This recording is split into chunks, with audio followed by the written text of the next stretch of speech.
Greetings! Today is Leap Day, Thursday, February the 29th, 2024. Welcome to the Daily Article Podcast. I'm Chris Elkins of the Denison Forum, narrating today's article written by Dr. Jim Denison.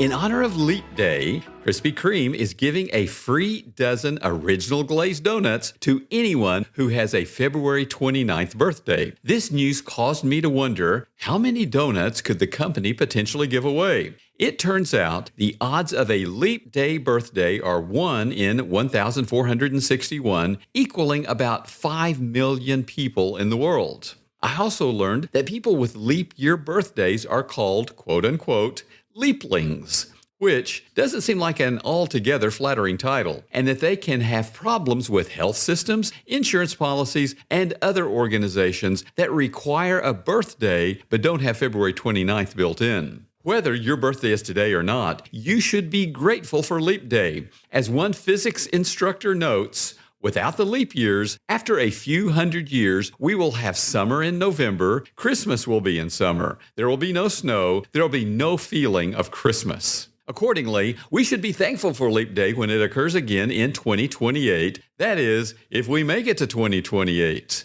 This week, we've been exploring ways to find optimism in pessimistic times. Today's news demonstrates the relevance of our theme. A cyber attack shut down a pharmacy system that handles 15 billion healthcare transactions annually. The co-director of Stanford's Human-Centered AI Institute told MIT Technology Review that AI poses, quote, catastrophic risks to society. The founder of Anthropic, who has raised $7.3 billion for his AI startup, says there is a 10% to 25% chance AI technology could destroy humanity. Demonstrating how difficult it will be for Israel to eradicate Hamas, the terror group's Lebanon branch fired 40 rockets into Israel yesterday morning. Scientists are warning that ancient viruses frozen in the Arctic permafrost could be released by Earth's warming climate and unleash a major disease outbreak. A wildfire in the Texas Panhandle forced a temporary shutdown of the nation's primary nuclear weapons facility. The blaze is only 3% contained as of this morning and is now the second largest in state history. At least one person has died in the wildfire. David could have been reading today's daily article with his observation in Psalm 39, verses 5 and 6.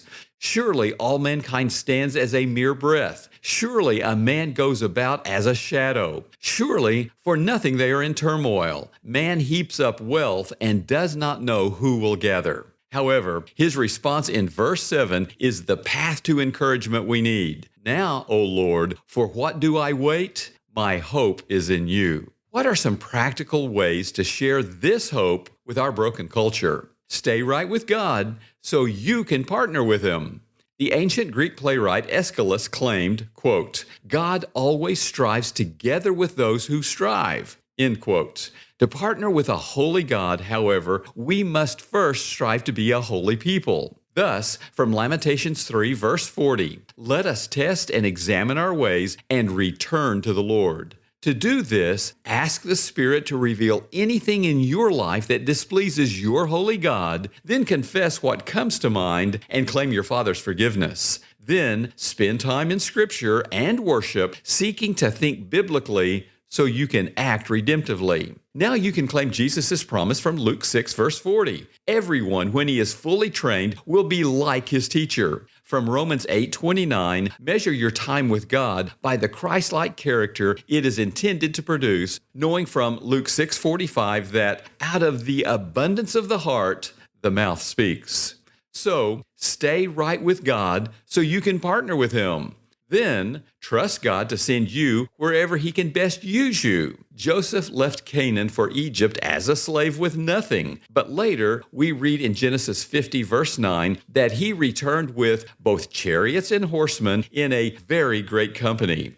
God redeems all He allows. As Joseph told his brothers in Genesis 50, verse 20, you meant evil against me, but God meant it for good, to bring it about that many people should be kept alive as they are today. Like Joseph, we can trust God's perfect will, knowing that He will only lead us where He can best use us. Then we can seek His will for each day, knowing that His plan yesterday may not be His plan today. He led Israel to march into the flooded Jordan River. Then he led them to march around the fortified city of Jericho. If they had reversed the two, they would never have conquered their promised land or established the nation through whom our Messiah would come one day. We know from 2 Corinthians 5, verse 20, that you are God's ambassador, his missionary not only to where you are, but also to when you are. Be faithful in this day, because this is the only day there is. As I often say, all of God there is in this moment. So, to share hope with our broken culture, stay right with God so you can partner with Him,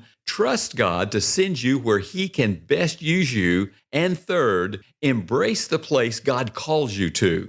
The 3rd century Saint Cyprian advised, quote, "Before, we wandered in the darkness of death, aimlessly and blindly. Now we are enlightened by the light of grace and are kept to the highway of life with the Lord to precede and direct us." End quote. Dietrich Bonhoeffer said of this highway of life, God does not give us everything we want, but He does fulfill His promises, leading us along the best and straightest paths to Himself. In describing such paths, the theologian and novelist Friedrich Buechner famously noted, "The place God calls you is the place where your deep gladness and the world's deep hunger meet." Where is that place for you today? Listeners like you support Denison Forum's mission to deliver news discerned differently. As a ministry nonprofit, we are fully donor supported.